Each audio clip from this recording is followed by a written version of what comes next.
It's important for me to state upfront that these lines have never been weaponized against me, and that I would have a very different relationship to this parsha had that been my experience.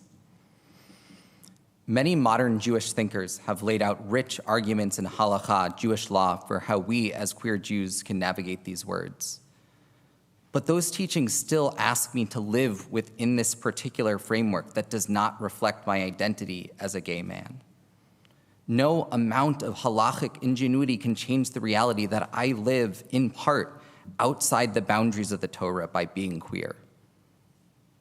Yom Kippur is as much about asking what we are returning to, how we have missed the mark as it is about what we are returning to.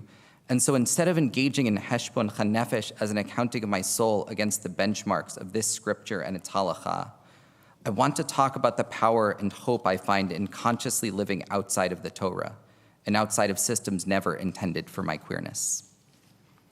Torah is a deep well of ancestral wisdom passed down to me through time, but it is a well whose source was a patriarchal society that had little space for queer people. So when I enter into conversation with this line from Torah, "You shall not lie with a male as with a woman," I respond after a moment of confusion. Are you talking to me? I'm gay. Don't you know that? While Torah guides me in many parts of my life, here in these lines as a gay man, I must chart my own path. I know that this experience of being taught by a source that doesn't quite fit who we are is a common one. Like me, some queer children have straight parents.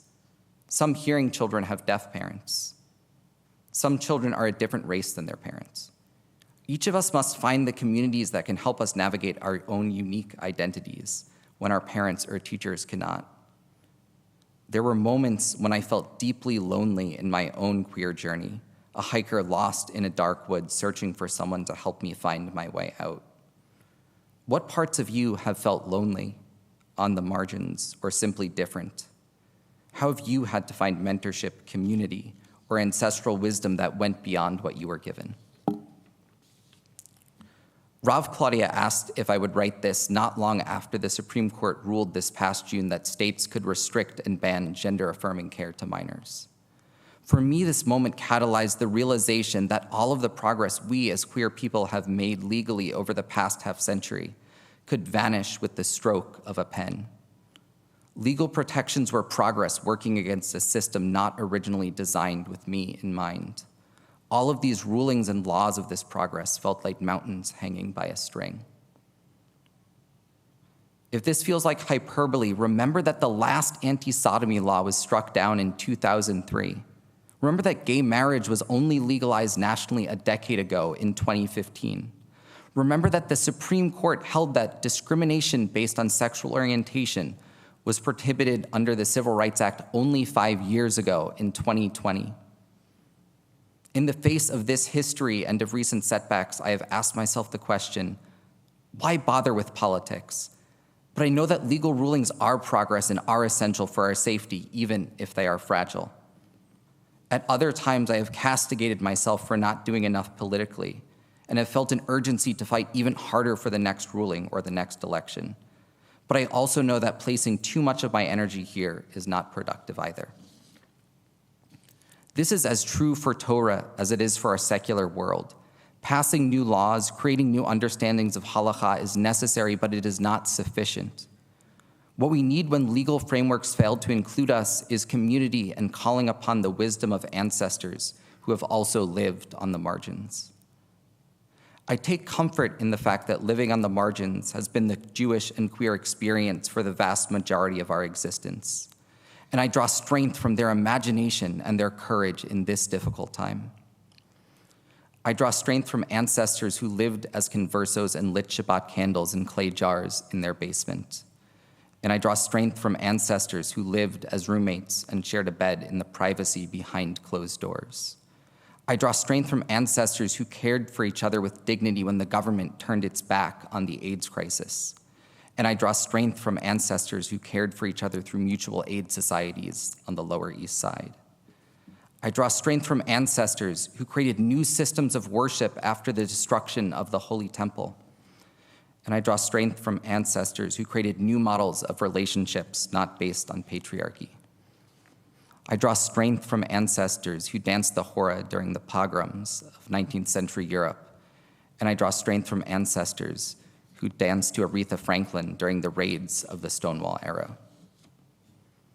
Recently, I had the opportunity to participate in a meal train for one of our members who just had a baby.